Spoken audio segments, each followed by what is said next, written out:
podcast Himaka Administrasi Perkantoran episode 8. Hari ini kita kedatangan tamu spesial nih. Tapi sebelumnya, perkenalkan dulu, saya Arifah Mawati sebagai komisi sini, dan di samping saya. Ya, halo semua, perkenalkan saya Rizky Arianes selaku Presiden BEM dari Fakultas Vokasi Universitas Airlangga. Nah, mungkin kedatangan Presbem dari Universitas Airlangga, khususnya Fakultas Vokasi, kita akan berbincang-bincang seputar BEM ya Kak ya? Iya, benar banget. Nah, yang pertama nih, boleh ya langsung ke pertanyaan Kak? Iya, boleh. Sebelumnya, boleh jelasin dulu nggak sih Kak, secara garis umum BEM itu seperti apa? Kita langsung mulai ya? Iya. Kalau gambaran buat BEM sendiri sih, karena BEM ini merupakan badan eksekutif mahasiswa, jadi kita merupakan suatu organisasi yang bergerak di bidang eksekutif, dan lebih baiknya lagi karena ini aku ada di BEM Vokasi, jadi yang menaungi seluruh mahasiswa Fakultas Vokasi. Jadi kita bergerak di bidang eksekutif tadi dan juga menjalankan sebuah kegiatan, beberapa kegiatan yang itu juga merupakan tupoksi dari BEM sendiri. Jadi BEM ini merupakan suatu wadah organisasi untuk mahasiswa di lingkup internal Fakultas Vokasi. Oh gitu ya Kak. Nah, tadi kita udah bahas garis BEM secara umum. Nah, fungsi BEM sendiri sih Kak, apa sih? Kalau untuk fungsi BEM sendiri, yang pertama kita selain sebagai eksekutif tadi yang akan menjalankan kegiatan-kegiatan yang berkaitan dengan mahasiswa, selain itu kita juga ada fungsi lainnya seperti kita juga penghubung antara pihak fakultas dan juga mahasiswa, dan juga mungkin kita juga mengurusi perihal pengadvokasian, terus aspirasi juga, dan juga kegiatan-kegiatan lainnya yang berkaitan antara mahasiswa Fakultas Vokasi dengan pimpinan dari Fakultas Vokasi sendiri, seperti itu. Nah, tadi kan fungsi Kak, berarti kan ada program kerja nih Kak. Program kerja apa aja sih yang dilakuin dari BEM sendiri nih? Oke, kalau program kerja sendiri cukup banyak ya. Karena kalau ormawa di Fakultas Vokasi ini yang menjalankan roda eksekutif itu ada BEM dan juga HIMA. Sebenarnya antara BEM dan juga HIMA ini hampir sama, cuma yang membedakan untuk ranahnya saja. Kalau misalnya HIMA kan untuk ranah di lingkup prodi, sedangkan BEM tadi kan di lingkup fakultas gitu. Untuk program kerja sendiri kita lebih kompleks, tentunya lebih banyak. Mungkin dari BEM Vokasi untuk saat ini kita sudah melangsungkan program kerja sekitar 15 program kerja, dan juga itu masih ada beberapa program kerja yang belum kita akan selesaikan.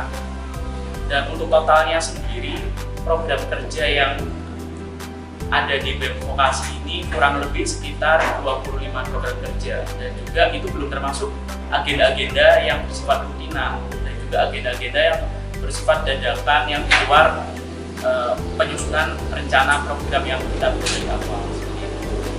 Nah, pasti kan ada program unggulan nih dari BEM sendiri. Programnya itu apa sih Kak? Kalau program unggulannya sih sebenarnya cukup banyak ya, atau mungkin yang kita ketahui atau mungkin mahasiswa Fakultas Vokasi sendiri lebih mudah mengenalnya itu seperti program-program yang bersifat tahunan, kayak contohnya Dekan Cup kemarin. Ya, terus kemudian baru-baru ini ada PKRMB Fakultas, atau namanya dari BEM itu ada Laskar Vokasi gitu. Dan juga kalau misalnya kita bergerak di bidang masyarakat itu ada yang namanya Muspro dari Kementerian Sosma LH, termasuk untuk program-program kerja yang bersifat akademik juga ada, ataupun kompetisi-kompetisi pun juga ada, seperti itu. Nah, untuk kegiatannya sendiri, program tadi Kak udah dilakukan offline atau masih online ya Kak? Sebenarnya kalau dilakukan offline atau online-nya sih kita udah menjalankan dua-duanya ya, tergantung bagaimana bentuk kegiatan yang kita create tadi, yang kita konsepkan tadi, dan juga eksekusinya lebih enak offline atau online.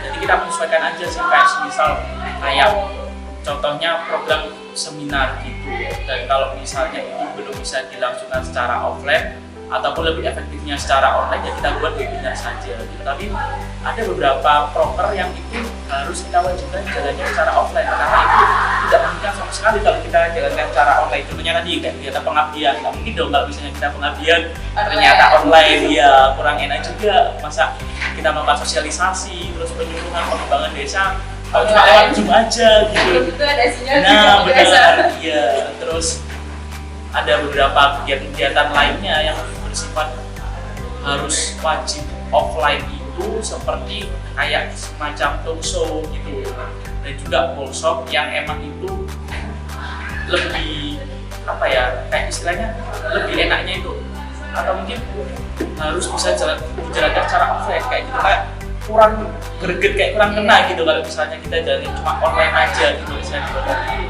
Termasuk yang terakhir kemarin kayak PKKMB yang Laskar Vokasi kemarin ya, dan juga Dekan-Cup ya, itu sih. Kan tadi ada yang offline nih Kak, tantangan terbesar dari offline sendiri itu apa sih Kak?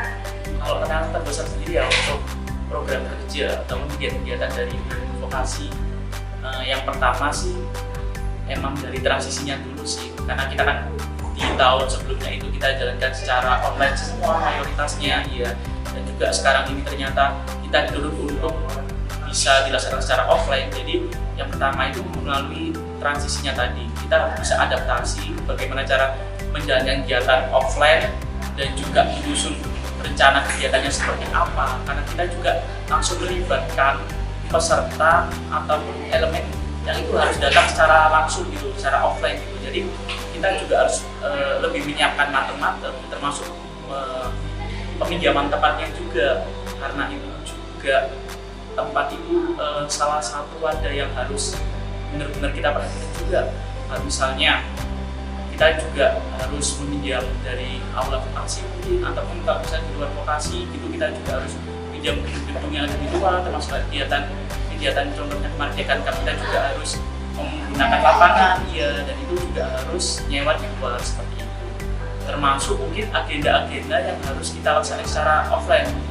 Kayak contohnya kemarin ada beberapa agenda yang kita jalankan, dan itu termasuk agenda dadakan sih, dan juga itu di luar hal yang udah kita susun. Kayak contohnya ternyata ada agenda dadakan seperti waktu di bulan Ramadan kemarin itu kita ada kayak ngabuburit bareng di sini di vokasi sendiri, terus juga ada sahur online juga yang diinisiasi sama teman-teman BEM juga gitu, dan juga kita keliling di sekitar area kampus A, B, C-nya UNER, termasuk untuk agenda yang bersifat itu tidak tentu ya, kayak contohnya adanya aksi demonstrasi kayak gitu kan kemarin kan. Iya benar, kayak yang baru banget itu ada masalah BBM yang naik itu, yang akhirnya kita sebagai mahasiswa, apalagi kita sebagai eksekutif dari mahasiswa tadi BEM ini, kita juga harus ikut berperan, kita juga harus ikut andil dalam pergerakan itu tadi. Kayak contohnya kan BBM tadi ya, mungkin demonstrasi lain yang pernah kita lakukan juga mengenai RUU-PKS juga, atau RUU-KUHP juga. Nah seperti itu sih, dan itu juga agak ekstrim ya, apalagi kita juga harus melibatkan ataupun punya tanggung jawab di mahasiswa vokasi sendiri gitu. Kadang itu ternyata ada mahasiswa yang di luar kontrol kita ternyata ikut juga, dan itu juga dari vokasi kan. Iya bener, itu kan juga secara nggak langsung tanggung jawab kita gitu sebagai BPM tadi gitu.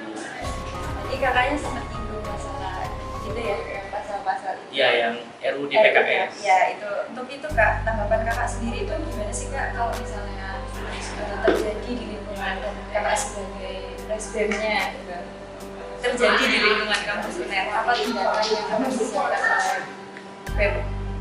Oke, mengenai itu ya, kayak yang masalah PKS tadi ya, kekerasan seksual, emang sekarang lagi maraknya kekerasan seksual di lingkungan kampus ya, termasuk di UNER sendiri kayak gitu. Mungkin kalau beberapa waktu yang lalu dari teman-teman UNIF, dari entah itu UI, UGM dan juga UNIF lainnya yang ada di pusat sana juga sudah melakukan pergerakan atau melakukan aksi gitu teknik aksi simbolik dan lain-lainnya yang itu tujuannya untuk ya memperjuangkan masalah kekerasan seksual yang ada di kampus gitu. Nah, untuk UNER sendiri sebenarnya kita juga ada aksi seperti itu. Kita juga ada konsolidasi semacam itu untuk penyelesaian dari permasalahan kekerasan seksual yang ada di lingkungan kampus.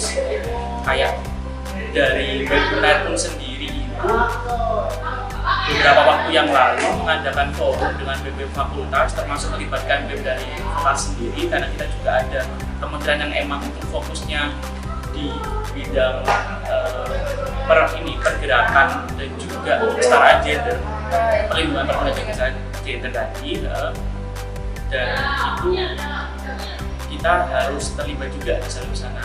Kayak misalnya beberapa waktu yang lalu kita bahas mengenai juga pengesahan undang-undang sendiri yang ada di kampus mengenai kekerasan seksual tadi. Kita juga meminta atau menuntut pihak rektorat untuk membuat undang-undang sendiri yang itu sifatnya untuk melindungi, dan juga akhirnya dari teman-teman mahasiswa sendiri itu lebih aman dengan adanya undang-undang, lebih safe gitu, tidak dengan adanya undang-undangan khususnya bagi perempuan-perempuan nih, yang mungkin teman-teman pernah mendapatkan tindakan kekerasan semacam itu, teman-teman pernah mendapatkan hal-hal yang kurang etis lah ya perlakuannya, mungkin mahasiswa sendiri, benar, ataupun ya mungkin pihak fasilitas akademik lainnya gitu, tidak menutupi juga entah itu mahasiswa ataupun dosen ataupun ya tenaga teknik lainnya yang itu yang ada di lingkungan kampus itu merasa aman. Iya benar. Jadi itu juga merupakan suatu fokus kita, menjadi suatu perhatian kita untuk membuat dan juga mengesahkan undang-undang sendiri yang bersifat untuk melindungi adanya tindakan kekerasan seksual seperti itu sih. Jadi kita udah bahas kekerasan seksual ya. Biasanya nih Kak, yang terjadi dari riset-riset nih Kak, keadilan sendiri tuh kadang ya tahu sendiri kita hidup. Keadilan tuh kadang tidak ada kan Kak. Nah, para korban itu akan buat bukam atas apa yang terjadi. Nah, menurut tanggapan Kakak nih, tanggapan Kakak itu gimana? Untuk menanggapi ini, kok korbannya dibuat bukam atau bagaimana rupanya tiba-tiba korbannya dihilangkan, seperti itu. Ya ekstrim ya. Oke, kalau menurut aku sendiri ya, dengan adanya tindakan yang sensitif tadi, yang negatif tadi, yang kurang etis tadi, khususnya di lingkungan kampus ya, untuk mahasiswa dari UNER sendiri, menurut aku sangat prihatin dengan adanya tindakan seperti itu. Padahal kita ini sebagai mahasiswa, kita di sini juga belajar juga menuntut ilmu, kita disekolahkan orang tua kita agar menjadi orang yang istilahnya juga orang sukses yang bisa mengangkat derajatnya keluarga. Ternyata tidak dipungkiri juga di sisi lain kita juga tidak kemungkinan juga ada perlakuan yang kurang baik di antara mahasiswa tadi gitu, entah itu pelakunya siapa dan juga korbannya itu siapa. Itu tentu sangat disayangkan sih adanya tindakan kayak gitu, dan juga itu harus adanya tindakan lanjut. Tidak hanya didiamkan ya Kak? Iya benar, dan termasuk pun para korban itu juga harus berani speak up sebenarnya, ataupun mungkin lewat teman-teman terdekat dahulu, atau mungkin orang-orang kepercayaan dahulu gitu, agar korban ini tidak merasa sendirian, korban ini tidak merasa ketakutan lagi. Kita juga harus bisa merangkul mereka, kita harus care ke mereka, dan juga care yang dalam artian kita nggak bisa ngejudge kalau ternyata dia itu juga salah gitu loh, karena ada sudut pandang lain juga. Nah benar, karena mungkin kalau misalnya dari versinya si A kayak gini, versinya si B kayak gitu, yang akhirnya ternyata mungkin kita juga niatnya membantu korban tadi dengan solusi yang kita berikan, tapi ternyata malah korbannya itu nggak nyaman gitu dengan solusi yang kita kasih tadi. Nah, jadi kita harus benar-benar bisa merangkul dulu gitu. Kita kasih pendekatan korbannya, terus kita kasih dia istilahnya perlakuan yang lebih lah, biar korban ini nggak merasa kayak sendirian. Korban ini di sini kayak nggak merasa benar-benar kayak dikucilkan dengan adanya tindakan yang tidak senonoh tadi, ditambah lingkungan yang tidak memadai, itu akan membuat korban ini bisa melakukan tindakan-tindakan yang tidak kita inginkan. Nah, untuk pertanyaan penutup nih Kak, Iya. dari sudut pandang Kakak nih tentang isu-isu semua ini Kak, Kakak berharap ke depannya gimana sih Kak? Oke, kalau harapanku sendiri ya mengenai dengan adanya banyaknya permasalahan atau case yang terjadi di lingkup kampus ini, khususnya di kekerasan seksual, dan juga kebanyakan itu yang mengalami ini mahasiswa dan dia. Jadi menurutku untuk mencegah terjadinya itu tadi, memang kita juga harus memberikan suatu wadah, harus ada wadah buat mereka untuk entah itu sekedar cerita aja ataupun melaporkan dan juga ingin menuntut adanya tindakan yang kurang senonoh tadi gitu. Jika dibiarkan aja, maka korban itu akan ya benar-benar tidak akan mendapatkan yang benar-benar keadilan gitu yang diharapkan gitu, karena dia sudah mendapatkan perlakuan yang tidak baik itu tadi, ditambah ternyata tidak ada wadah yang membuat dia ini harus melakukan tindakan apa, itu kan sangat disayangkan gitu. Jadi harapannya baik itu fakultas maupun universitas bisa membuat suatu wadah yang itu mahasiswi ataupun mahasiswa tadi itu bisa percaya dengan adanya wadah ini. Mereka bisa cerita, mereka bisa melaporkan, dan juga adanya tindakan ataupun adanya feedback dari wadah tadi ke korban itu tadi, ya biar masalah ini nggak akan menyebar lagi, ya nggak ada korban lagi, dan juga ya udah sampai di situ aja, mungkin sampai dia aja, jangan sampai ada korban selanjutnya. Kayak sangat disayangkan banget, dan juga apa ya, apalagi ini benar gitu, kita ini universitas yang besar di tingkat nasional bahkan di internasional, kok masih banyak tindakan-tindakan kekerasan seksual yang terjadi di lingkungan yang ada di kampus sendiri gitu. Bahkan kadang itu juga malah orang-orang terdekat kita yang melakukan itu, itu kan sangat disayangkan dan juga perlunya ini sih pemahaman dan juga edukasi ya, yang paling penting itu Kak. Iya, biar si pelaku pun itu juga paham ataupun sadar kalau tindakan yang dilakukan ini sangat meresahkan ataupun sangat merugikan bagi benar, kasihan juga kepada korbannya, buat masa depannya juga, seperti itu sih. Terima kasih ya Kak, seru banget kan kita membahas ini tadi, pertanyaan-pertanyaan yang dijawab langsung oleh Fresh Web dari Fakultas Vokasi UNER. Nah, untuk waktunya terima kasih ya Kak, ucapkan terima kasih lagi. Buat kalian jangan lupa like dan subscribe, komen, dan share ke teman-teman kalian. Terima kasih. Terima kasih.